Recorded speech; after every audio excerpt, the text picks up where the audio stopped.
Oi, gente, bem-vindo ao Memorial Afetivo do canal Edilce Botelho. Eu vim convidar vocês para nos acompanhar e vir conosco nessa jornada filosófica. Onde nessa jornada faremos a leitura coletiva do livro Filosofia Africana de Adilvânia Freire. E tem dois conceitos que vão nos nortear nessa jornada, quais sejam encantamento e a ancestralidade. Então, gente, ancestralidade é o eu coletivo. É aquilo que veio antes de mim, são as minhas vivências, são a base que me constrói de ser quem eu sou hoje. As minhas raízes. Você já pensou numa afro sem raízes? Você tem uma ancestralidade. Então, curte o nosso projeto aí, leitura filosófica com os nossos alunos da EP Walter Nunes de Alencar.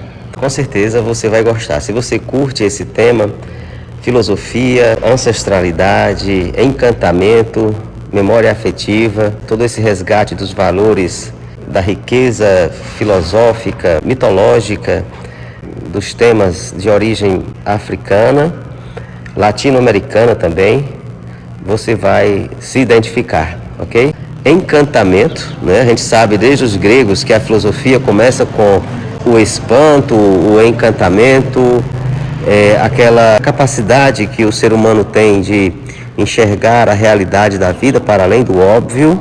É uma oportunidade de aprendizado, de partilha dos conhecimentos. Esse livro sendo lido aqui no nosso canal por nossos alunos que são leitores, atores, nesse projeto Filosofia Africana, Leitura Filosófica, tá? Obrigado pela presença, deixe seu like, se inscreva se você ainda não é inscrito no canal. Isso vai ajudar bastante os nossos projetos aqui de divulgação dos valores, dos talentos, do protagonismo juvenil dos nossos alunos aqui na escola, tá? É um livro maravilhoso, escrito com muito amor e muita dedicação e competência pela doutora Adilvânia Freire. Adilvânia Freire Machado é professora adjunta da Universidade Federal Rural do Rio de Janeiro, Instituto Multidisciplinar, Departamento de Educação e Sociedade.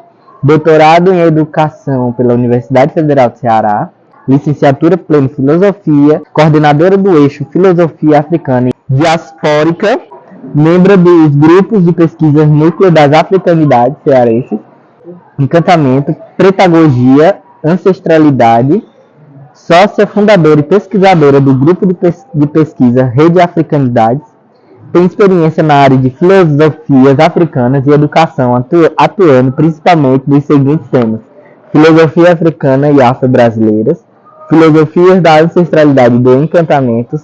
Ótimo, tivemos aqui uma breve leitura por Rodrigo, uma parte do currículo de Adilvânia, doutora Adilvânia, e vai trazer talvez alguns conceitos novos para nós, como a pedagogia, né? Que talvez tenha se originado do conceito pedagogia. É uma ciência que cuida da educação. E a pedagogia, aí a gente vai ver que está relacionado a essa compreensão de uma educação libertadora, de uma consciência negra, uma consciência politizada em relação aos direitos e valores, da inclusão, da valorização negra, africana, e, enfim, no Brasil.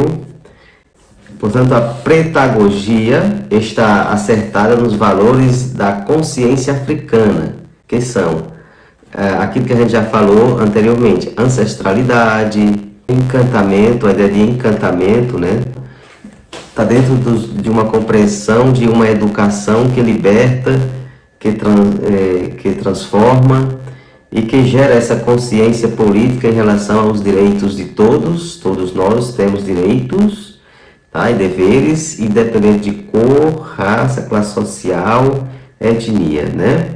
Isso deve ser uma compreensão ampla, geral. Matheus Soares, esse garoto prodígio que lê bem, se expressa bem e até comenta filosofia, tá? E no nosso grupo leituras filosóficas. Isso é um valor literário de comunicação muito bom. Vamos escutar o Matheus Soares. A gente vai ter aqui o nosso momento de entender essa filosofia, até porque a gente vê muito falar sobre a grega, a europeia, tem sempre essa parte de estudar um Platão, Sócrates, mas a gente às vezes deixa um pouco de tentar e buscar e compreender mais sobre a filosofia africana, uma cultura muito popular aqui no Brasil e em todo o mundo, e que muitas vezes deixa de ser aproveitada na escola, ou você realmente não vai atrás de buscar saber mais sobre ela. Então vamos entender mais um pouco sobre a filosofia africana. A escrita é uma coisa e o saber outra. A escrita é a fotografia do saber, mas não o saber em si. O saber é uma luz que existe no homem. É a herança que tudo aquilo que nossos ancestrais puderam conhecer e que se encontra latente em todo o mundo que nos transmitiram. Tcherno Bokar. E agora um pouco mais do poema apresentado, mostrando um pouco mais sobre a cultura e já dando início a algo que vem a ser muito interessante e cativante para todos aqueles que buscam estudar essa filosofia. Ibas, saudações. Eu saúdo os primórdios da existência, saúdo o Criador, saúdo o Sol nascente, saúdo o Sol poente, saúdo as três encruzilhadas que unem o mundo visível no invisível. Meus antepassados, eu os saúdo. Meu tempo presente é para fazer saudações. Antes que eu inicie minha caminhada, não deixem de ouvir minhas saudações e me abençoem. Quando a minhoca saúda a terra se abre para que ela entre. Eu os saúdo. Abram caminho para mim. Esse é um pedido de permissão às mais velhas, aos mais velhos e aos ancestrais para começar os trabalhos. Olá, gente. Estamos com o Rodrigo do curso de Secretaria Escolar, segundo ano. Rodrigo, ele tem se destacado aqui no seu engajamento em temas de grande importância para a formação do cidadão, formação ética, de uma consciência política, crítica da sociedade. Eu gosto muito desses temas transversais que abordam o meio ambiente, ciências humanas, e eu também faço parte da comissão da instituição Escola Antirracista da EP Walter Nunes de Alencar, junto com o professor Manuel, e eu vou ler um pouco sobre filosofia africana, ancestralidade e encantamento como inspirações formativas para o ensino das africanidades. Então isso se encaixa um pouco da comissão que eu faço parte, né? A importância de se ter uma escola antirracista para a educação dos discentes. A filosofia africana no Brasil tem conhecido seu melhor momento. Diversos congressos, encontros, seminários, tanto no país como internacional, congregam pesquisadores das várias regiões brasileiras e intercambiam saberes entre brasileiros e africanos do continente e da diáspora, fazendo emergir grupos de pesquisas, cursos de extensão, formação de associações filosóficas, disciplinas optativas e obrigatórias nos cursos de graduação e pós-graduação dos IFES brasileiros. E começa-se a avolumar publicações de artigos e livros sobre filosofia africana, que já nasce sob uma diversidade que lhe caracteriza, de uma diferença que lhe distingue, de uma pluralidade que faz jus à pluralidade cultural do continente e seu diálogo com a diáspora. Aldibênia Freire Machado é fruto dessa efervescência que aquece a cena da filosofia africana brasileira, sendo ela mesma protagonista da cena. Nascida nos sertões do Ceará, menina mulher à frente do seu tempo, negando-se a assumir papéis estereotipados do feminino, enfrentando estereótipos sexistas, aprendeu a dirigir e adora dirigir caminhões aos 12 entre 13 anos de idade. Na realidade, aprendeu a dirigir sua independência antes mesmo do alvorecer de sua juventude. Na contramão das expectativas que sobre ela recaiam, preferiu a bodega do pai às tarefas domésticas. Escolheu cursar filosofia, um curso majoritariamente masculino e sem expectativas de mercado de trabalho.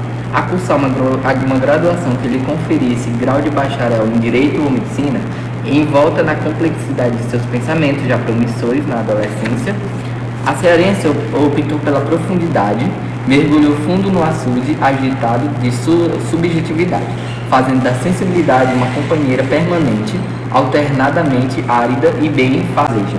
Como o sertão, adentrou com perspicácia no labirinto social brasileiro para filosofar à sua própria maneira com rigor e encantamento.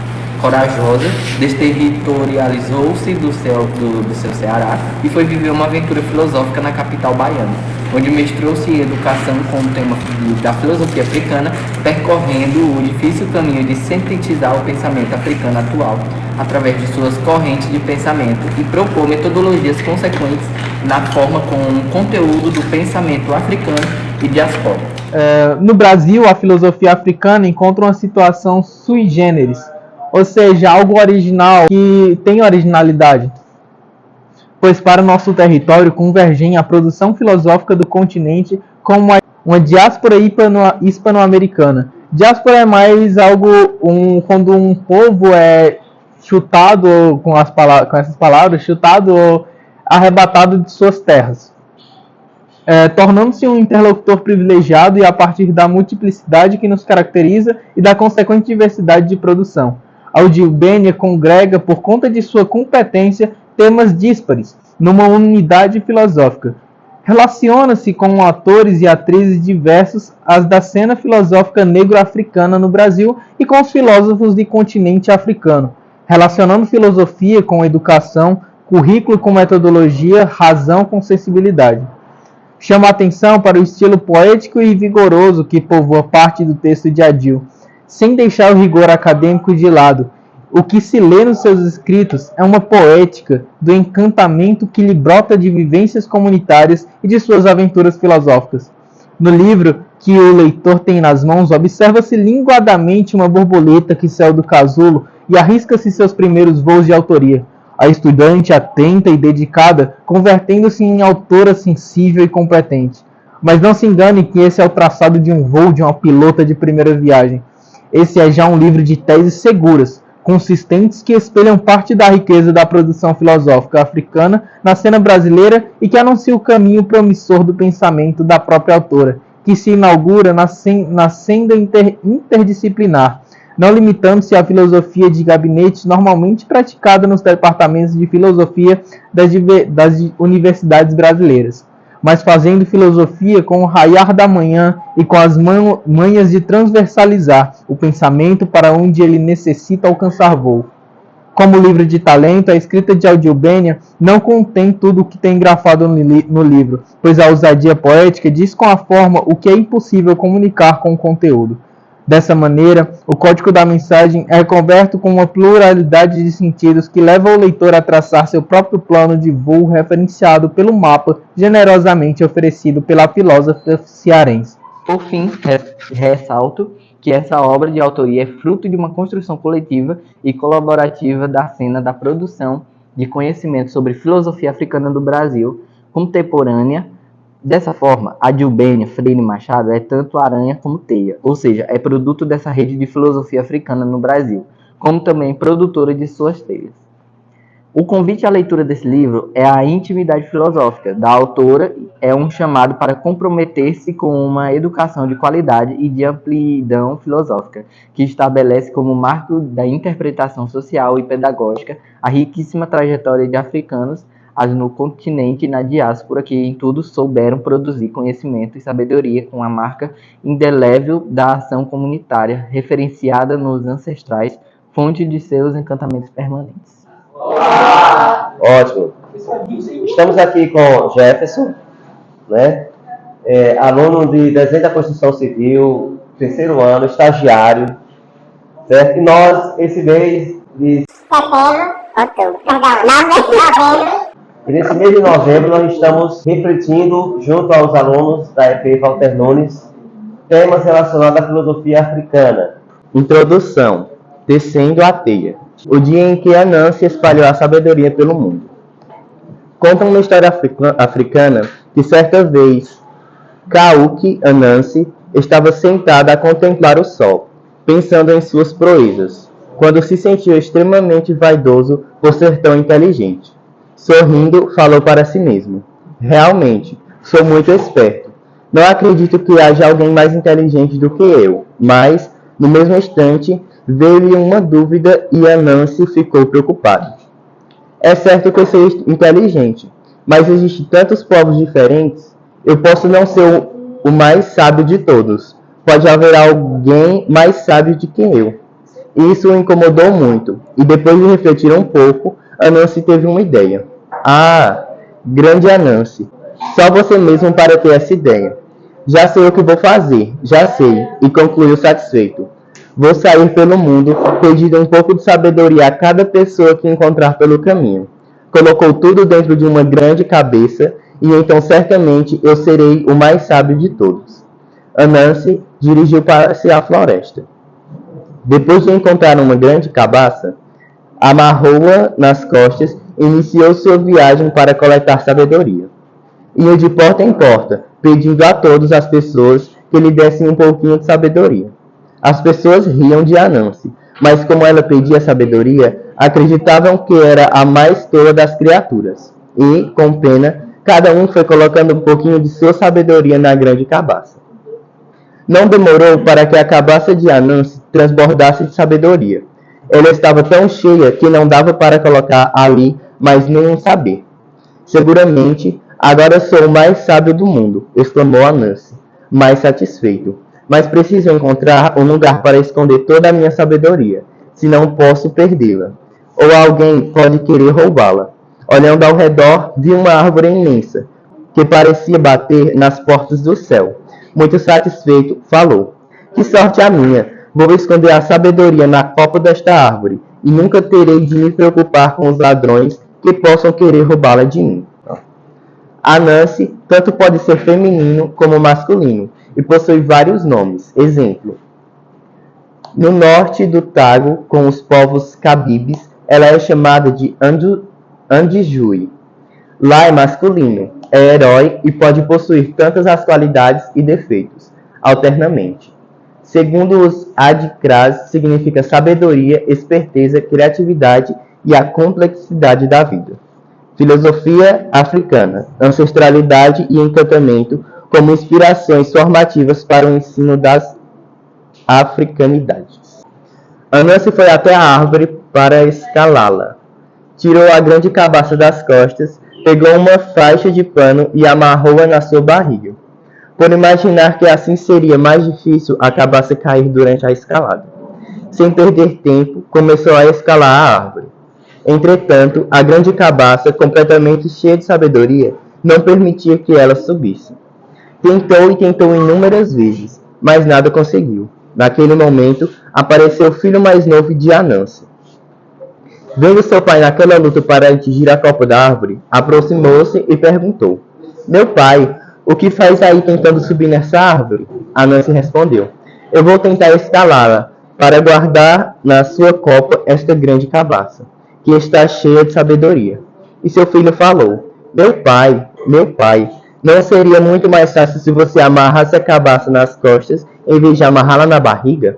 Dessa maneira, as pernas ficariam mais livres para escalar a árvore. Ao ouvir aquilo, Anansi sentou-se e ficou em silêncio por algum tempo. Então falou para seu filho: meu filho, já não está na hora de você ir para casa? Sem responder, partiu. Mal desapareceu. Anansi desamarrou a cabaça da barriga e novamente a amarrou nas costas, subindo tranquilamente na árvore e resolvendo seu grande problema. Ao alcançar a copa da árvore, gritou para os ventos: andei e andei por toda parte, coletando sabedoria, e acreditava ser a pessoa mais sábia de todas. Mas hoje vi que meu filho, que ainda é criança, é mais sábio que eu. Hoje aprendi uma valiosa lição, que sempre haverá alguém mais sábio que nós, e sempre poderemos aprender muito com isso. Então, Anansi levantou a grande cabaça e, virando-a, derramou toda a sabedoria que carregava pelos ventos. Espalhou-se pelos lugares mais distantes da terra. E assim, se conta a sabedoria veio ao mundo, por meio da lição que Kauka Anansi recebeu do pequeno filho. Alguém quer comentar essa história de Anansi? É uma metáfora africana. Assim como em filosofia grega que nós estudamos, o mito da caverna de Platão, onde lá dentro está a escuridão, as sombras, as aparências das coisas e fora a luz, a verdade. Esse mito também fala de conhecimento. E o conhecimento aqui ele pode ser buscado a partir da experiência de cada pessoa. O conhecimento é algo que se aprende a partir da convivência, da experiência com várias pessoas, culturas, com várias etnias, como também essa sabedoria aqui, segundo a mitologia de Anansi. Anansi é uma metáfora criada a partir de uma simbologia que chama-se Adinkras, né, para explicar algo, segundo a tradição africana. E essa metáfora não deixa de ser uma expressão filosófica de como um povo ele enxerga, ele interpreta a vida. Na África também existe pensamento estruturado, filosofia, poesia. Duas lições de Anansi que tem que levar para a vida. Sim. Uma é sobre aquelas pessoas preguiçosas que dizem: ah, eu não tenho inteligência, eu sou burro, e não correm atrás do conhecimento. E a outra é aquelas pessoas que acham que sabem de tudo e se cobra por às vezes não saber uma coisa básica, autocrítica, e tipo, sempre vai ter alguém mais sábio que você. E isso não quer dizer que você tem que desistir ou se inferiorizar por isso. Mas sempre tem alguém que vai ter algum conhecimento a mais. Isso não quer dizer que a pessoa é melhor que você. Ela só vai saber uma coisa que você não sabe, uma coisa a mais. E que dá pra você aprender com essas coisas. Que em vez de você desistir, você tem que procurar a aprendizagem. Porque aqui está dizendo que ela se achava inteligente, ela já se achava inteligente. Só que ela foi em busca de mais sabedoria, porque não se contentava. Só que aí ela teve um choque de realidade aqui, quando o filho dele, teve mais sabedoria que ele, falando para ele colocar a cabaça nas costas. Ele teve mais sabedoria. E tipo, é uma lição. Verdade. Às vezes achamos que estamos fazendo a coisa certa e nunca conseguimos realizar por acharmos que só existe aquela maneira de fazer aquilo que podemos fazer. E vem outra pessoa que você talvez não a reconheça como alguém que possa te ensinar, né? É preciso humildade, né? Humildade para reconhecer que nunca sabemos de tudo. O conhecimento que temos, ele deve existir dentro de uma condição ética. Aquilo que você aprende tem que ser de alguma forma aplicado para o bem comum da coletividade, não é assim? Não é algo egoísta, individualista. Eu acho que tem outra, tipo, ganância, por ele já ter... Ele querer acumular... E tipo, complexo de superioridade. Ele querer se achar superior aos outros. Ele querer... Porque ele queria só para dizer que era o melhor. Ele queria a inteligência para dizer que era o mais inteligente. Ele não se conteve com o que ele tinha. Ele queria mais para ser o mais inteligente. Isso é questão do apego também. Então é isso, pessoal. Muito obrigado por assistir e até um próximo dia.